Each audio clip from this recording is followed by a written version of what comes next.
The CELTA Course Assignment 1. Focus on the learner. Today, I'm going to explain how to do it using mine as an example. So, stay up to the end of the video and I might help you prepare yours. Shall we? Let's go!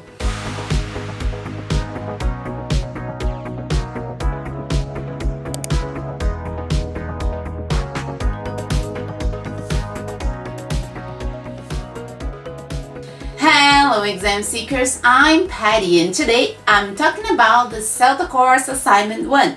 Focus on the learner. When teachers look for courses to improve their teaching skills and abilities, they usually take the CELTA course, which stands for Certificate in English Language Teaching to Adults, or Certificate in Teaching English to Speakers of Other Languages. I've already made a couple of videos about it. Make sure you check them out. I'll leave the links in the description, alright?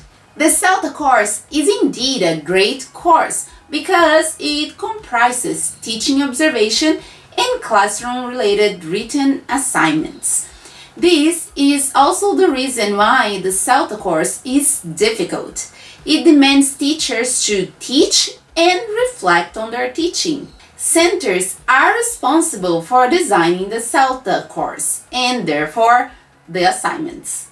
According to the syllabus, each assignment should be between 750 to 1,000 words, and you can use a variety of formats to write your assignments, having two written in academic prose. However, most centers ask that you write all of your assignments using formal academic writing. Therefore, don't forget to check my video about semi-formal writing, alright? Assignments may consist of a series of tasks. It is also possible for centers to conflate two assignments into one longer assignment with two discrete parts. In this case, the assignment is still assessed as two separate pieces of work, and each section of the assignment must be graded separately. The four assignments are Assignment 1, Focus on the Learner, Assignment 2, Language-related task, Assignment 3, Language skills-related tasks, and Assignment 4, Lessons from the classroom. In this video, I'm talking about Assignment 1, Focus on the Learner. As I mentioned, Assignment 1 should be written between 750 to 1,000 words. It should include 1. Investigation of the learning context and assessment of learner needs with reference to a specific learner or group of learners. 2. Identification of sources for language and or skills development, and where appropriate personal support.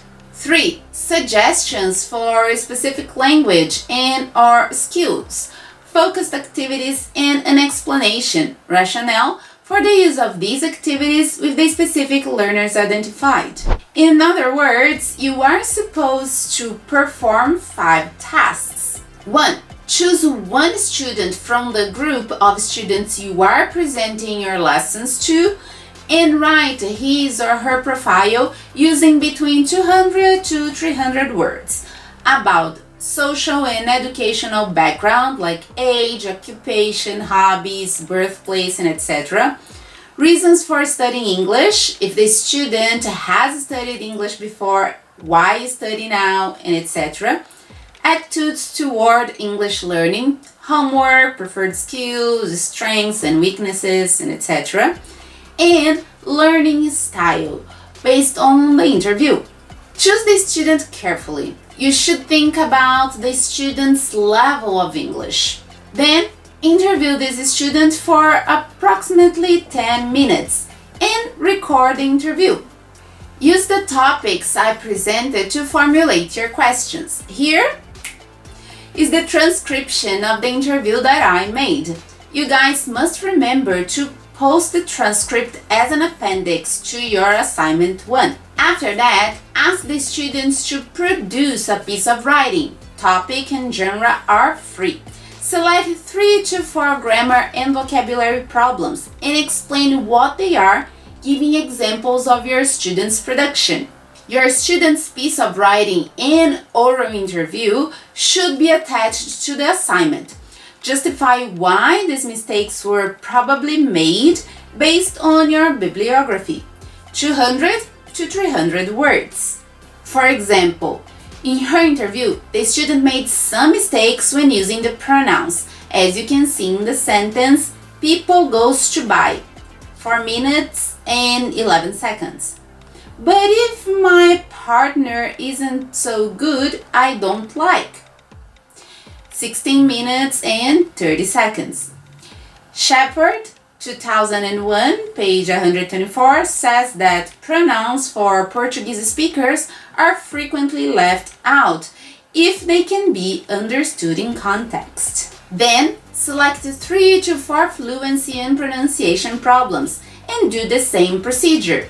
Explain what they are, give examples, and justify between 200 to 300 words. For example, Portuguese speakers have also problems with the final L, which is often pronounced as a vowel similar to U. Shepard, 2001, page 115, as in travel instead of travel. Then, describe your student's writing, mentioning cohesion, coherence, punctuation, spelling, the range of grammar and vocabulary, and etc.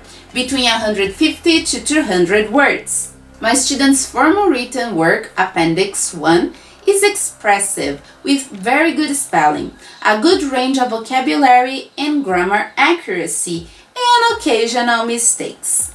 Then choose one mistake and correct it. Then suggest a task so that the student can practice and improve, between 100 to 200 words. For example, when I went in Paris, correction, when I went to Paris. This exercise from Murphy 2004, page 253, will help the student review and decide which prepositions to use. Appendix 2. This is the exercise from Murphy. Remember that you should provide a rationale for all the parts, except part 1, obviously. Also, provide the bibliography and the files you used in the appendix attached at the end of the assignment. As you could see, I gave examples from my own assignment and a suggestion of the numbers of words for each part to help and guide you along the way. You won't have words enough to talk about all of the mistakes, so choose them carefully in a way that might help you describe the mistakes and produce a rationale. Well, I hope that this description does help you with your first assignment. And remember, 1. Start the assignment as soon as possible. 2. Choose a student who is either a beginner or an intermediate student. It tends to be easier when looking for mistakes. 3. Look for a bibliography that is relevant to your student's level and mistakes. And 4. For your first submission, try to write as much as you can. Do not worry so much about the number of words for the first submission. Anything you wrote can be pruned off in the resubmission. So, good luck and do your best. To help you, I'll leave the books I used in the description. Alright?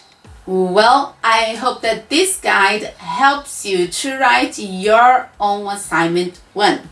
Moreover, if you want more information about it, leave a comment in the comment section below or check the blog post I made, link in the description. Alright?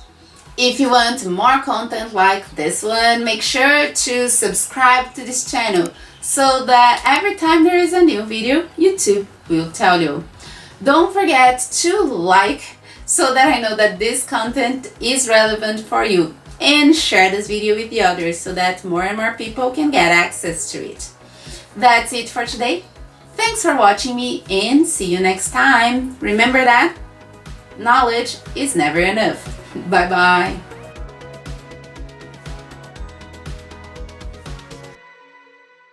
Well, the bibliography I used was GODOY, GONTOW and MARCELINO 2006, English Pronunciation for Brazilians.